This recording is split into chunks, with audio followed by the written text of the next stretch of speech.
Si nosotros nos vamos al Evangelio de Lucas, capítulo 3, vamos a encontrar que Juan el Bautista era un hombre que estaba predicando el Evangelio con respecto al bautismo. Este hombre, dice la Biblia, que cuando estaba en el vientre de su madre Elizabeth, ciertamente fue visitada Elizabeth por María, y María ya estaba embarazada del santo ser llamado Jesús. Y cuando María se presenta, entonces dice que el niño que estaba en Elizabeth saltó. Imagínense aquel vientre, cómo se movió. Desde el vientre Juan el Bautista fue lleno del Espíritu Santo. Y Jeremías 1:5 dice: desde antes de que nacieses te di por profeta a las naciones. Desde pequeño, hermano, el Señor tiene un propósito con cada ser humano. Usted no nació por producto de la casualidad. Sus hijos no son producto de un accidente. Todo ser humano tiene un propósito, pero lo más importante, hermano, es que usted reflexione si está lleno del Espíritu Santo.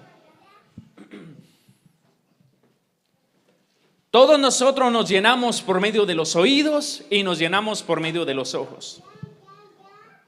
Pero ¿de qué estamos llenos? Entonces vemos que este hombre llamado Juan creció y no se apartó, hermanos. Él predicaba el Evangelio. ¿En dónde tenía su casa? En el desierto. Mientras otros estaban en el palacio, aquel hombre permanecía en el desierto. Todo profeta que proviene de Dios no se relaciona tanto con las personas, porque las personas, cuando estamos en número, en lugar de hablar de la palabra de Dios, hablamos más de cómo se ve el prójimo. Y estamos propensos a caer más en crítica y en chismes que en hacer la voluntad de Dios. Entonces, todo profeta que hablaba de parte de Dios muchas veces estaba aislado de la sociedad, conectado con Dios. Pero aquel hombre, hermanos, no tuvo caballos. En ese tiempo eran carruajes, carros de los mejores metales, caballos jalando. Lo podemos entender hoy como un Ferrari. Mientras otros andaban en su Ferrari, en su Lamborghini, aquel hombre estaba en el desierto. ¿Y cuál era su alimento? Langostas y miel. ¿Y cuál era su vestimenta? Pieles de camello. ¿Será que aquel hombre tenía mujeres? ¿Será que aquel hombre pensaba en novias? ¿Será que aquel hombre pensaba en comprarse una propiedad? ¿Será que aquel hombre pensaba en comprarse un automóvil? Aquel hombre vivía conectado con Dios. Cuando vivimos más en la carne es cuando nos preocupamos más por lo de la carne.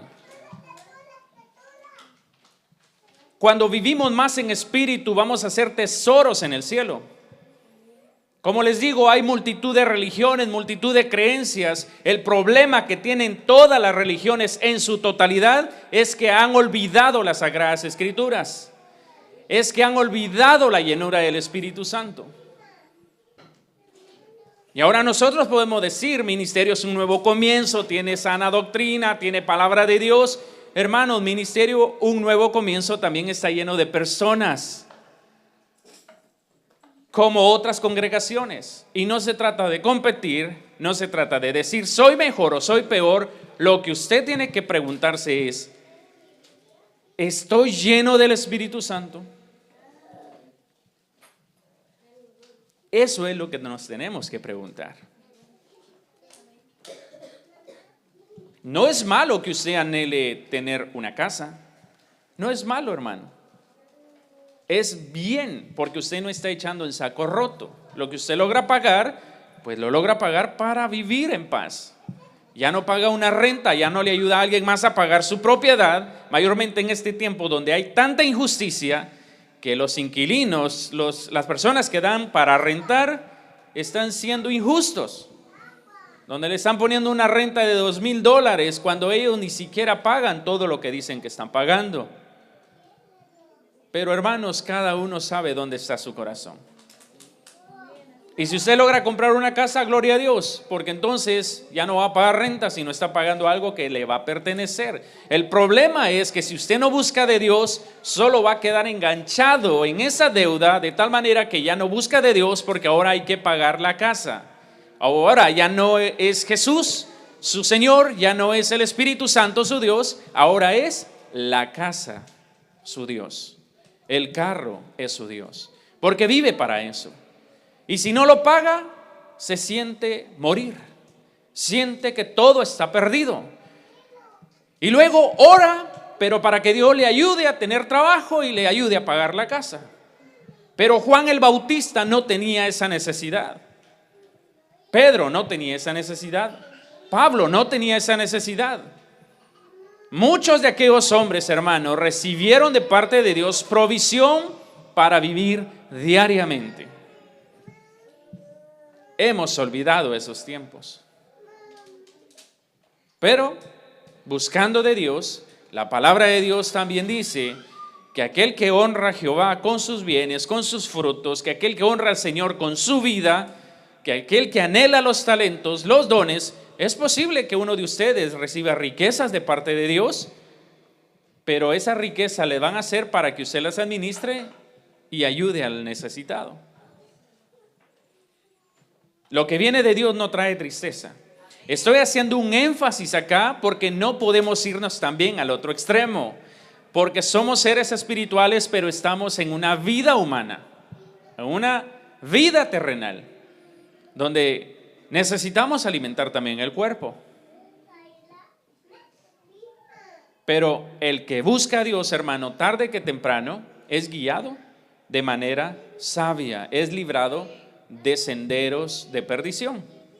Entonces vemos que Juan el Bautista, haciendo la voluntad de Dios, llamando a la multitud a arrepentirse de sus pecados y a decirle: vengan y bautícense. Dice la palabra del Señor que incluso personas importantes como soldados le preguntaron: ¿qué vamos a hacer nosotros? Entonces también les preguntaron unos soldados diciendo en Lucas capítulo 3 verso 14: ¿y nosotros qué haremos? Y les dijo: no hagáis extorsión a nadie, ni calumniéis, y contentaos con vuestro salario. Posiblemente esos soldados eran al estilo Guatemala, como los policías, que no tienen otra opción, ellos según muchos dicen, sino que hacer extorsión al pueblo para lograr sobrevivir, porque allá le pagan una miseria a muchos. Sin embargo, no hagáis extorsión a nadie, ni calumniéis, y contentos con su salario. Como el pueblo estaba en expectativa, preguntándose todos en su corazón si acaso Juan sería el Cristo. Ellos estaban preguntándose: ¿será que este es el Cristo? ¿Será que este es el ungido de Dios? Porque lo miraban, hermanos, actuando de una manera prudente, de una manera diferente al resto. Estaba motivando a no mentir, a no robar, a no calumniar. Estaba motivando a arrepentirse, y por eso las personas se preguntaban: ¿será que este es el Cristo? Porque estaban en una sociedad donde dice la Biblia que todos hacían lo que bien les parecía. Todos hacían lo que bien les parecía.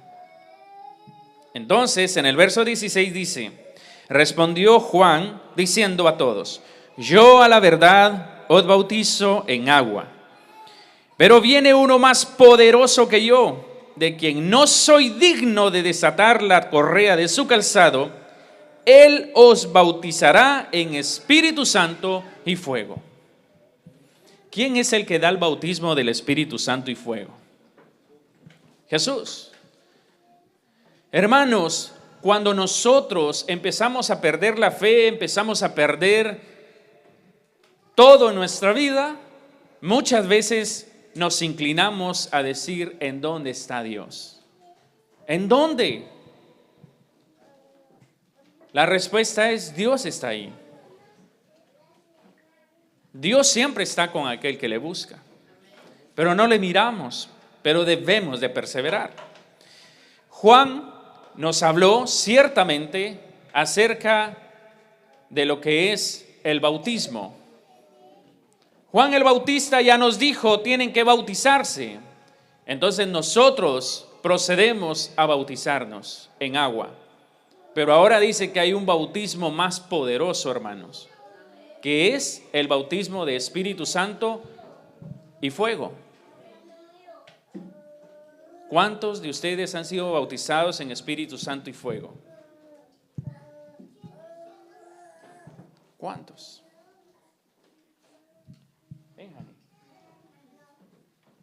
Ok, perdón, hermanos.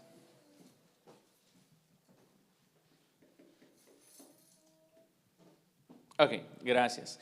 Hermanos, entonces, como les estaba diciendo, ¿cuántos de nosotros hemos sido bautizados en Espíritu Santo y fuego?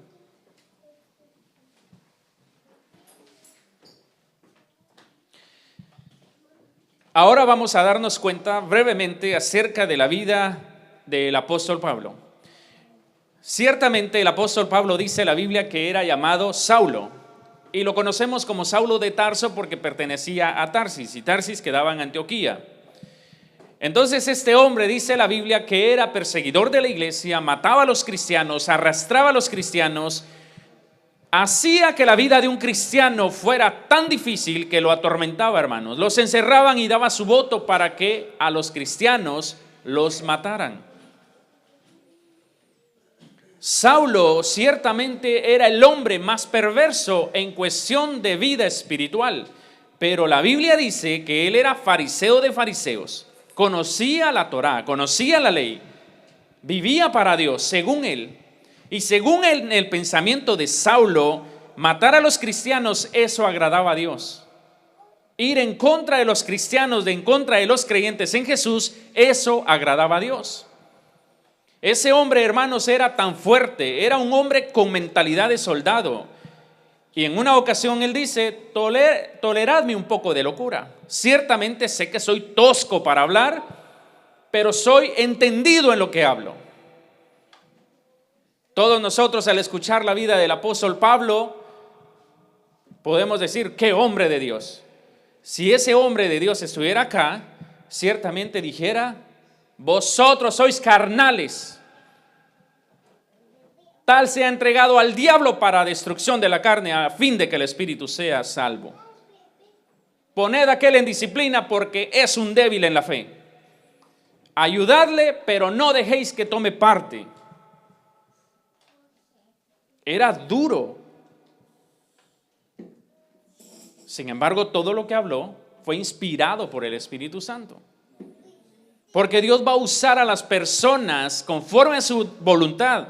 Porque, hermanos, en este tiempo, ¿quién podrá llegar con un evangelio que el mundo necesita si es miedoso? Si para todo pone excusa, el Señor a usted no lo va a levantar si usted es así. Ahora usted puede estar adornando la iglesia, pero no quiere decir que está haciendo la voluntad del Espíritu Santo.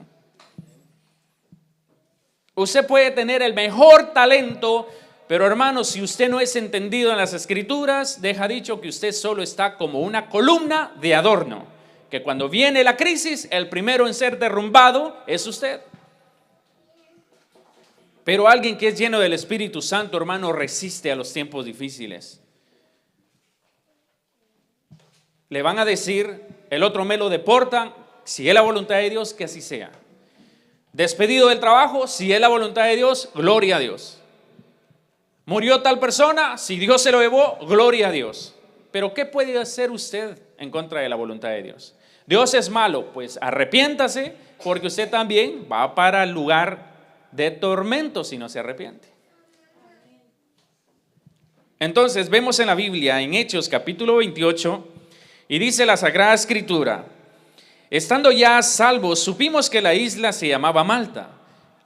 Unos versos anteriores vemos que el apóstol Pablo iba como prisionero, un siervo de Dios, un hombre dedicado a Dios, un hombre que fue transformado, un hombre que vivía en santidad, un hombre que luchaba por agradar a Dios, ciertamente por causa del evangelio lo metieron como uno de los prisioneros más buscados de esa historia y lo estaban trasladando, hermanos. Ciertamente su objetivo era buscar llegar a Roma. Pero Saulo en este momento no era un hombre que iba cómodo tomándose un licuado como cuando usted ha tenido la oportunidad de ir en avión. Y va por esa ventana, se duerme porque se marea y si no se duerme para descansar. O va en el mejor autobús. Pero ¿a quién le gustaría ir a hacer una misión de Dios encadenado? Cuando usted y yo podemos ir a hacer la misión de Dios, hermanos, vamos con la mejor corbata. Vamos con los mejores zapatos. Nos enfocamos más en lo material que en hacer la voluntad de Dios. Vamos más llenos de muchas cosas colgando en nuestro cuerpo que llenos del Espíritu Santo. Ahora hay otros que van al extremo, simplemente parecen más mareros que siervos de Dios. Por eso les digo, no podemos ir ni al extremo ni al otro extremo. Pero es una realidad. ¿O cómo usted siendo usted? ¿Será que si una persona que viene con unos cuernos que él mismo se los hizo, que viene con un arete aquí que le traspasa hasta acá, que viene con la lengua y la lengua la tiene partida en dos, y la persona le dice, mira, Cristo te ama, Cristo nos ama, hay que buscar de Dios, hay que ir a la iglesia? ¿Será que eso no causaría confusión en usted y decir cómo esta persona me está hablando de un evangelio? Sí, ¿cómo está? Puede que la persona ya haya sido transformada, pero hermanos, consecuencias hay. Muchas veces no lo van a querer escuchar por cómo usted viste, cómo usted habla o cómo usted se presenta. Y luego le toca cargar con eso. Que cuando va tal vez con la Biblia, pero lleno de tatuajes por todos lados y hasta los ojos negros porque se tatuó, se hizo trasplantes y todo, ¿quién lo va a querer escuchar? Bueno, entonces mejor que alguien más lo haga. No, ahora le toca vivir con eso. El punto es que el apóstol Pablo vivió con eso. Algunos discípulos huían de él porque le tenían miedo. El asunto está que llega entonces a una isla llamada Malta. Y los naturales de aquella isla, dice, nos trataron con no poca humanidad. Estamos en Hechos 28. Y los naturales, los hombres que no tenían temor de Dios, nos trataron con no poca humanidad. Porque encendiendo un fuego, nos recibieron a todos a causa de la lluvia que caía y del frío. Entonces, habiendo recogido Pablo algunas ramas secas, las echó al fuego y una víbora, huyendo del calor, se le prendió en la mano. Estaba frío aquel lugar, se habían mojado, estaban en crisis. El apóstol Pablo hubiera renegado y hubiera dicho, Señor, ¿y dónde está tu ayuda? ¿Dónde estás tú? Voy a hacer tu voluntad y de esta forma me llevas para hacer tu voluntad. ¿Estoy yendo a la iglesia y es necesario que yo viva todo esto? ¿En dónde estás, Señor? ¿En dónde? Y viene el apóstol Pablo, hermanos, va a recoger leña seca, pero como estaba lloviendo, ¿quién va a hacer arder un leño ya mojado? Pero quizá ya estaba el fuego ardiendo. Quizá había una choza, había un lugar que estaba cubierto y había fuego. Y al meter más leña, como ya estaba ardiendo, la leña ardía. Y buscando calentarse. No solo estaba el apóstol Pablo, habían muchas personas, eran reos. Sin embargo, cuando el apóstol Pablo agarra la leña, con todo lo que ella estaba viviendo, una víbora se le prende en la mano. Imagínese usted siendo el apóstol Pablo. Póngase en los zapatos de ese hombre. La víbora, ¿de dónde huyó? Del calor. Viene, tira la leña al fuego y la víbora salta y se le prende en la mano. Del calor. La víbora estaba bien en lo frío, pero cuando viene al calor se le prende en la mano. ¿Qué hubiera hecho usted si la víbora se le prende en la mano? ¿Será que hubiera gritado? ¿Hubiera empezado a hacer un escándalo?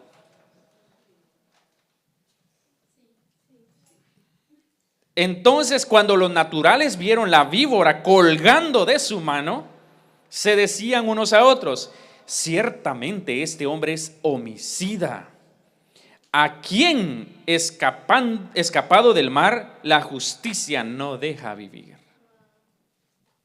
La víbora se le prendió. Y lo primero que dijeron los hombres naturales: este hombre es homicida. Rápido tomaron un concepto del apóstol Pablo conforme a lo que ellos consideraron. Pero él, el apóstol Pablo, sacudiendo la víbora en el fuego, ningún daño padeció. ¿En dónde sacudió la víbora? Póngase a pensar con esa víbora colgada. Y él vino y sacude la víbora en el fuego. Él no entró en pánico. Porque, hermanos, el apóstol Pablo llegó a comprender, como él dijo: ya no vivo yo, mas Cristo vive en mí. Y como él dijo, ciertamente el vivir es Cristo y el morir es ganancia. Pero como él también sabía que tenía que cumplir la misión, él sabía que iba a llegar o sin brazo o con brazo, pero de que iba a llegar, iba a llegar. Él comprendía. Él recibió mucha revelación que nosotros podemos comprender, que no tenemos que tener miedo a quien mata la carne. Ellos estaban esperando que él se hinchase o cayese muerto de repente. Era lo que ellos conocían. Esos hombres conocían que si una víbora los mordía, lo primero que iba a pasar era que se iban a hinchar y después iban a caer. Mas habiendo esperado mucho, esperaron mucho, ¿qué le va a pasar? Míralo cómo actúa. Ya se sentó, ahorita va a pasar. Mira, yo creo que ya se está hinchando. Esperaron mucho y viendo que ningún mal venía, cambiaron de parecer y dijeron que era un dios. Como vieron que nada le pasó, ahora dijeron: es un dios. Hermanos, ese cuerpo estaba lleno del Espíritu Santo. Es increíble. En aquellos lugares había propiedades del hombre principal de la isla llamado Publio, quien nos recibió y hospedó solicitamente 3 días.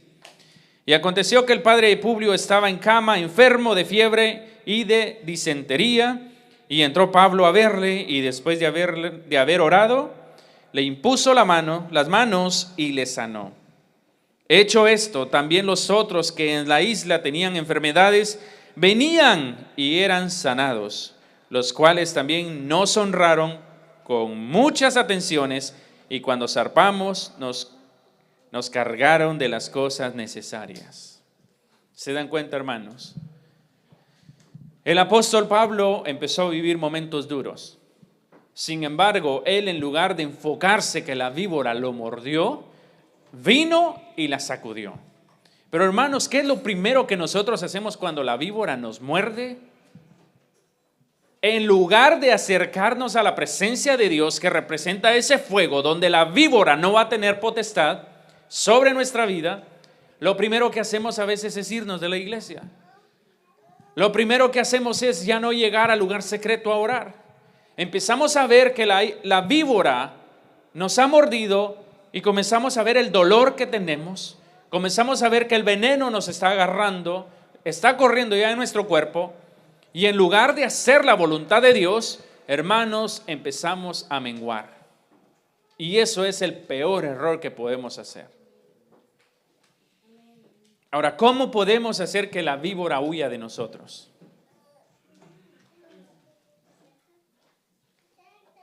¿Cómo podemos hacer que la víbora huya de nosotros? ¿Saben ustedes cómo podemos hacer que la víbora huya?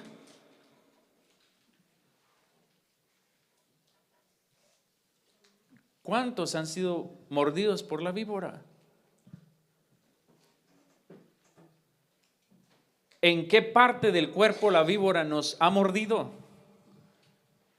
¿Será que nos ha mordido en los pies, que ya no podemos caminar rectamente? ¿Será que nos ha mordido en la mente, que ya no podemos pensar conforme a la voluntad de Dios? ¿Será que nos ha mordido en las manos, que ya no podemos levantar las manos y glorificar a Dios? ¿En dónde la víbora nos ha mordido? O tal vez la víbora no nos ha mordido. Hermanos, si la víbora nos ha mordido, tenemos que ir al lugar secreto, a buscar la presencia de Dios. Pero ¿cómo puedo llegar al lugar secreto? ¿Cómo puedo buscar la presencia de Dios? Es simple. Doble sus rodillas en un lugar donde nadie lo mire. Aún así puede ser en el carro, si usted considera que alguien lo puede ver. O si no tiene privacidad. Y si no, hermano, luche por tener un poco de privacidad. Si las personas que lo rodean no se involucran, dígales, vaya a pasear al parque y déjeme a mí un momento acá y llore delante de Dios. Busque la presencia de Dios. O sus niños, sus niñas están ahí, tal vez dice, no, nunca me dejan, póngalos a dormir. Deles un baño, un poquito de comida y dígale, vaya a descansar. Y cuando va a descansar, ore. Pero ¿sabe qué es lo más importante? Lo más impresionante, podemos decir, es que a veces nosotros, hermanos, sabemos que la clave es hacer la voluntad de Dios, pero la carne no quiere hacerlo. Podemos tratar de convencer, podemos tratar de hablar, podemos tratar de actuar, podemos tratar muchos métodos, pero he visto, hermanos, que el mejor método para triunfar es dejar todo por un lado. Si hay reguero en su casa, déjelo por un lado. Aparte un tiempo de calidad, busque la presencia de Dios, la presencia del Espíritu Santo en lo secreto, pero persevere. Es que cuando llego me da sueño. Es que cuando quiero orar me quedo dormido, me quedo dormida. Es que me cuesta leer la Biblia. Hermano, ya despierte. Deje de actuar como un niño irresponsable. Es en serio, levántese.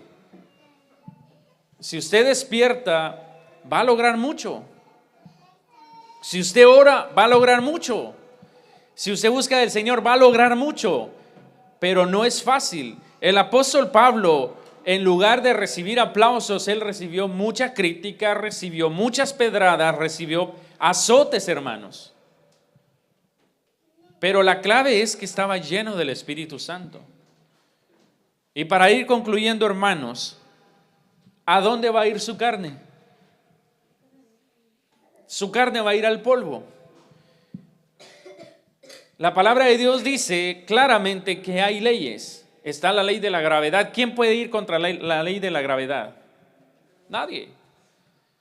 Dicen, claro que si un avión, ¿de qué depende el avión? Del combustible. Y cuando el combustible se acaba, el avión viene para abajo. Haga de cuenta que ese es usted, un avión. Y la presencia del Espíritu Santo en su vida es el combustible que lo va a mantener en la altura. Cuando usted deja de buscar a Dios, cuando usted se aparta de hacer la voluntad de Dios, cuando usted deja de orar, está quedándose vacío.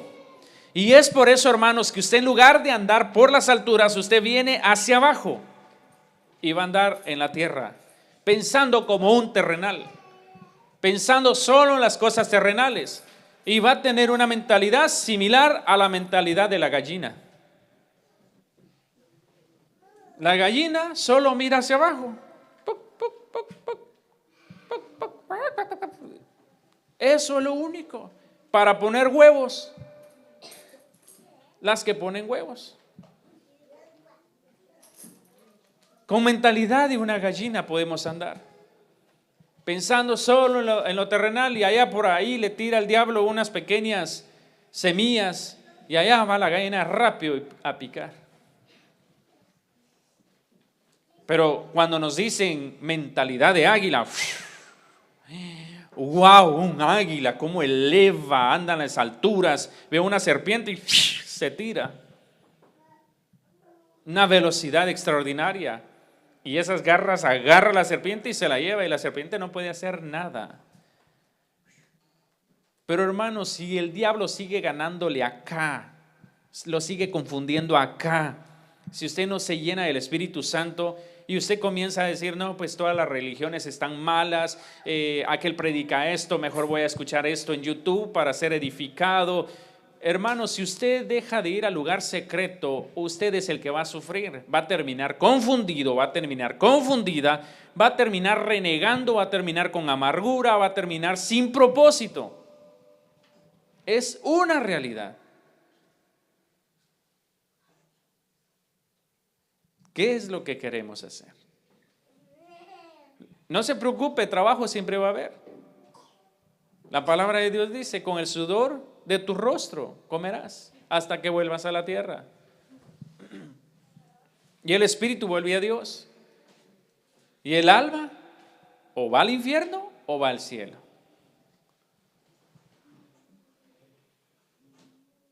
¿Cuántos de ustedes, si ahora mismo entran personas del ejército en contra de los cristianos y los arrestan, cuántos de ustedes negarían a Jesús? Usted diría que no, ¿verdad? ¿Y cuántos de ustedes, hermanos, que son padres o madres, negarían a Jesús si agarran a uno de sus hijos y frente a ustedes agarran con una tenaza y les empiezan a arrancar las uñas? Y el niño comienza ¡ah! Y empieza a gritar, a llorar, y lo tienen atado. Y le dicen, niega a Jesús, dejamos libre a tu niño, tu niña y a ti también. Y usted dice, no, pero frente a sus ojos le dicen, pues aquí está. ¿Qué no correría por su mente si usted está vacío del Espíritu Santo? ¿Qué no correría por su mente si usted está vacío o vacía de la palabra de Dios? Cuando todo va bien, es fácil decir, yo no negaría a Jesús. Pero cuando no estamos fuertes, estamos débiles, hermanos, es cuando decimos, Señor, apiádate de mí.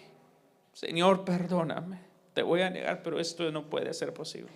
Y digo, niego a Jesús, como Pedro. Vuélvelo a decir, niego a Jesús, pero deja a mi hijo.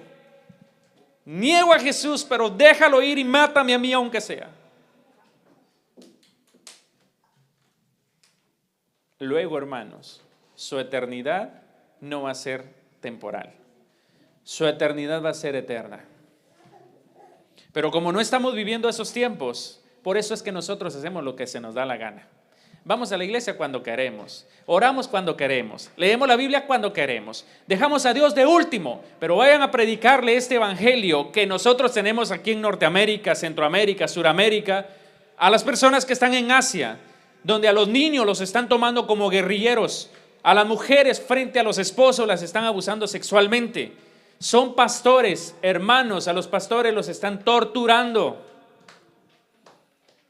Los ponen de cabeza y los meten en agua hasta que nieguen a Jesús.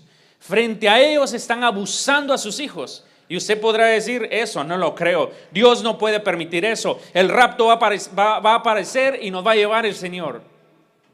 Queremos un evangelio suave, hermanos. Y por eso estamos dormidos muchos de nosotros. Pero cuando nos acercamos verdaderamente al Señor, vamos a entender el propósito del Señor. Pero vayan a YouTube, ahí sí pueden buscar en YouTube y busquen cómo están quemando a las personas por creer en Dios, cómo están derribando iglesias, cómo están persiguiendo, cómo están torturando. Pero ¿qué haría usted? ¿Usted negaría a Jesús? Si ve que eso empieza a acontecer en su vida, le aseguro que el 99.99% quizá negaríamos a Jesús. Hermano, pues usted es un carnal, por eso, ¿no? Yo sí no niego a Jesús. Si a veces, hermanos, con que está esa tormenta de nieve o hay un poco de lluvia, nosotros decimos no voy a la iglesia porque no, yo no voy a correr peligro. Por una parte es bien, seamos prudentes. No, ahorita está muy frío para yo detenerme y predicar el evangelio. No, yo vine a lavar ropa, yo no vine a predicar el evangelio. No, yo vine a comprar mi comida, yo no vine a orar por la gente al mercado. ¿Cuántos de nosotros actuamos así? Cuando vemos que hay una necesidad, solo le decimos mucho gusto, ya no decimos el Señor sea con usted, la paz de Dios con usted, Dios le bendiga, ya nada, porque si hablamos así, es posible que la persona diga, oh, usted es cristiana. Sí, yo voy a la iglesia, mire, y fíjese que yo estoy esto. Ya viene otra vez esta gente a desahogarse. Es evidencia que usted no está lleno, no está llena del Espíritu Santo. Y usted va al parque y tal vez ve la oportunidad de predicar el evangelio y usted dice, no, yo vine al parque, yo vine a aprovechar el verano y ahorita solo tengo 3 meses de verano, tengo que aprovecharlos para bajar libras, para bajar de peso, para ejercitarme. La iglesia siempre está ahí. Entonces, hermanos, ¿qué evangelio estamos viviendo? Yo lo que le recomiendo, examínese, vaya a lo secreto, llénese del Espíritu Santo, busque de Dios. Si no se ha bautizado en agua, luche por bautizarse. Vamos a tener bautismo ahora en julio, con Dios mediante.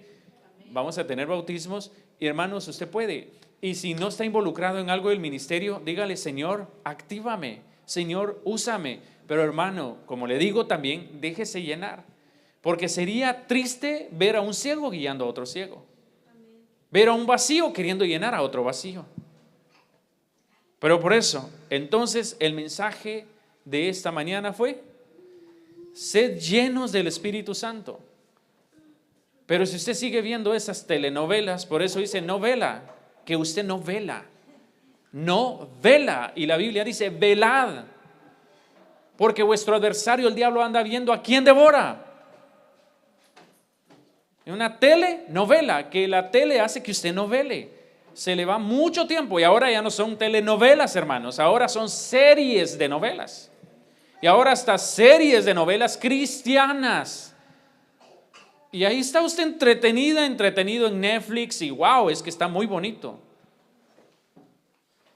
Usted puede hacerlo, pero si usted no lee este libro, si usted no busca en lo secreto al Señor, 2 años más y usted va a estar alejado de Dios. 1 año más, unos meses, porque realmente el diablo ve a quien devora. Y el demonio está preguntando, mi casa, ¿de dónde salí? Y está viendo en el momento que usted empieza a quedarse vacío, el demonio dice, ahora es tiempo, está vacía y adornada. En esa iglesia me la dejaron bien adornadita. Bueno, por un momento sirvió. La metieron al agua, salió, la palabra la limpió. Oh, qué rico voy a vivir en esa casa. Y va y llama a otros 7 y solo está esperando que usted se siga descuidando, entreteniéndose, para que de repente va a entrar en usted y de repente, hermanos, no supimos más de usted. Pues los culpables son los pastores, el culpable es Dios. No, hermano, usted es el responsable también de cultivar su propia vida. Así que no endurezcan su corazón, atendamos a la palabra de Dios y busquemos al Señor en lo secreto. Amén. Hay triunfo si buscamos al Señor. Usted va a testificar un día de lo que Dios va a hacer con usted, pero si usted busca, pruébelo, búsquelo, acérquese y luego comenta cómo Dios va a empezar a obrar. Pero si sigue peleando con sus fuerzas, no espere ningún resultado, porque no va a pasar nada. Vaya y siembre papa y va a tener papa. Vaya y mire el terreno, qué bonito, pero sea un vago y no siembre nada, no va a tener nada. Así que la gloria sea para el Señor.